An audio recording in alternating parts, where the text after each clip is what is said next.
Salam sehat dan bahagia untuk kita semua, Bapak Ibu dimanapun berada. Untuk menjadi bijaksana, kita perlu belajar dan perlu mempraktekkan sebuah ajaran dengan pandangan benar, dengan pikiran benar. Baik, dalam kesempatan ini saya ingin kupas bagaimana kita belajar menjadi orang bijaksana. Kitab suci Dhammapada syair 76 dikatakan demikian. Seandainya seseorang bertemu orang bijaksana yang mau menunjukkan dan memberitahukan kesalahan-kesalahannya, seperti orang yang menunjukkan harta karun, hendaklah ia bergaul dengan orang bijaksana itu.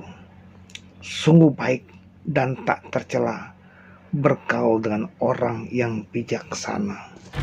Bapak, Ibu, saudaraku yang berbahagia, hendaknya kita dalam menjalankan sebuah ajaran, pakailah pikiran yang benar, pandangan yang benar, agar tidak menimbulkan ketakutan, agar tidak menimbulkan keraguan-raguan.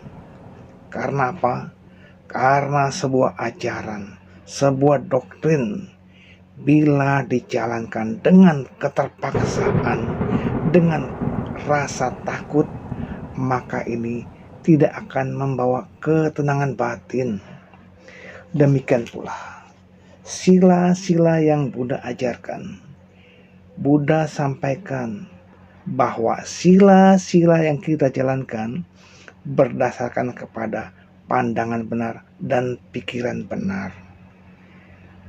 Pengendalian diri kita mulai dari menghindari membunuh, menghindari pengambilan barang yang tidak diberikan, menghindari perbuatan asusila, menghindari ucapan tidak benar, dan menghindari minum-minuman atau makanan yang menyebabkan lemahnya kesadaran.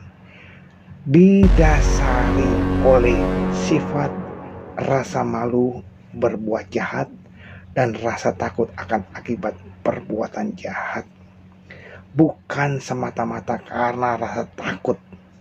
Oleh karena itu, kita menjalankan sila-sila yang diajarkan Buddha dengan cara bijaksana. Perlahan-lahan, satu demi satu dilaksanakan. Menghindari membunuh, kita terapkan karena berdasarkan pandangan tidak ada satu makhluk pun yang ingin dibunuh. Dan sebuah berkah yang kita peroleh apa? Kesehatan dan panjang umur. Bapak, Ibu, sahabat muda, kita dilatih, kita diajarkan untuk melatih diri, menghindari pengambilan barang yang tidak diberikan. Kita dilatih untuk menghindari mencuri. Karena apa? Karena berdasarkan pandangan benar bahwa kita pun tidak ingin dicuri barang-barang milik kita. Oleh karena itu, hargailah barang-barang milik orang lain. Kenapa? Karena pencurian ini berakibat buruk. Kita akan kehilangan benda-benda yang kita miliki. Akhirnya kita jatuh dalam kemiskinan. Oleh karenanya, jalankanlah sila dengan bijaksana, bukan dengan rasa takut. Demikian pula perbuatan asusila kita hindari. Oleh karena apa? Karena kita pun hendaknya berada dalam kesusilaan. Ucapan-ucapan tidak benar patut kita hindari. Karena apa? Karena setiap kita ingin dihargai. Ucapan kita ingin berbobot, ingin berkualitas. Cobalah kita latih ucapan kita menyampaikan hal yang benar, hal yang beralasan, hal yang berfaedah, dan hal yang tepat pada waktunya. Oleh karena itu, kita menghindari segala ucapan dusta, bicara kasar, omong kosong, dan pembicaraan yang tidak bermanfaat. Apa manfaatnya buat kita? Bila kita sering melatih ucapan benar dan menghindari ucapan tidak benar, maka pembicaraan kita akan menjadi dipercaya dan ucapan kita berkualitas, punya power, punya kekuatan apapun yang kita sampaikan. Lalu menghindari minuman atau makanan yang menyebabkan lemahnya kesadaran. Kita dibimbing, kita diajar oleh Buddha agar tetap waspada, agar tetap eling.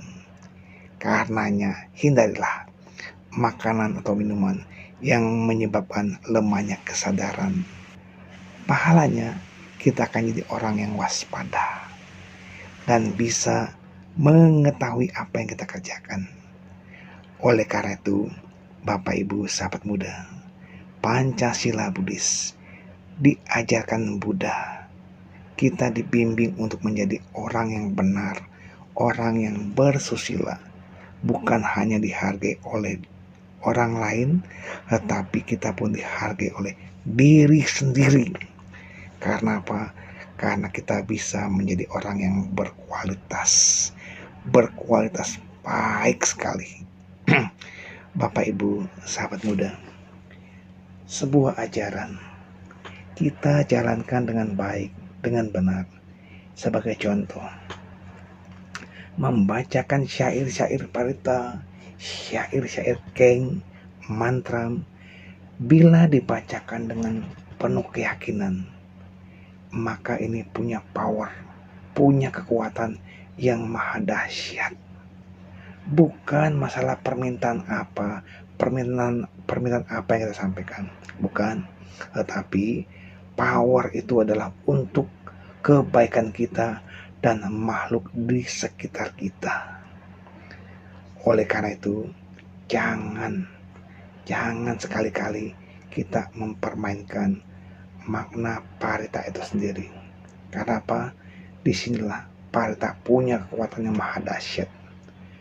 Bapak Ibu sahabat muda yang berbahagia, dalam hal makanan pun jangan pernah berpikir picik bahwa hanya makanan ini, makanan tertentu saja yang bisa menimbulkan kebijaksanaan. Tidak. Kita melatih untuk menyantap makanan adalah untuk menghilangkan rasa lapar yang lama, bukan untuk memuaskan nafsu lidah. Oleh karena itu, makanlah dengan cara bijaksana. Ketika kita menjalankan atasila, karena kita bertekad untuk tidak mengambil makanan setelah jam 12 siang yang bukan pada waktunya, akhirnya kita punya kekuatan dengan aditana yang kuat. Tetapi atasila pun kita jalankan dengan cara bijaksana, bukan karena keterpaksaan, bukan karena ikut-ikutan, bukan karena supaya ngetop, bukan, tetapi untuk kemajuan batin kita sendiri. Oleh karena itu, kepada rekan-rekan yang melatih menjalankan atasila, jalankanlah dengan keyakinan, dengan tekad yang kuat. Wow, saya nanti bisa kena sakit mah. Tidak.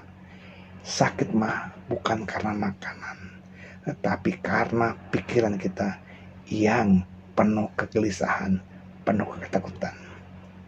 Cobalah kita ikuti bimbingan guru dalam melatih atasila. Yang pasti di dalam pelaksanaan atasila kita pun dilatih untuk bermeditasi. Apa yang dimaksud dengan meditasi? Meditasi adalah mengamati pikiran-pikiran yang timbul, pikiran-pikiran yang muncul. Binalah, arahkanlah pikiran kita secara benar, secara tepat. Dan inilah akhirnya kita bisa mencapai ketenangan. Bukan hanya duduk, tetapi bisa dengan berdiri, berjalan, atau berbaring. Sikap-sikap meditasi. Yang terpenting kita melatih waspada, tentu didasari oleh kemoralan-kemoralan. Semoga sahabat-sahabatku yang tengah melatih atasila meditasi memperoleh keberhasilan, memperoleh kemajuan batin. Ingat, kita menjalankan ini berdasarkan keyakinan dan untuk menimbulkan ketenangan. Terima kasih, semoga semuanya berhasil dalam usaha-usaha dan tekad yang telah dibulatkan. Semoga semua makhluk hidup berbahagia. Sadu, sadu, sadu.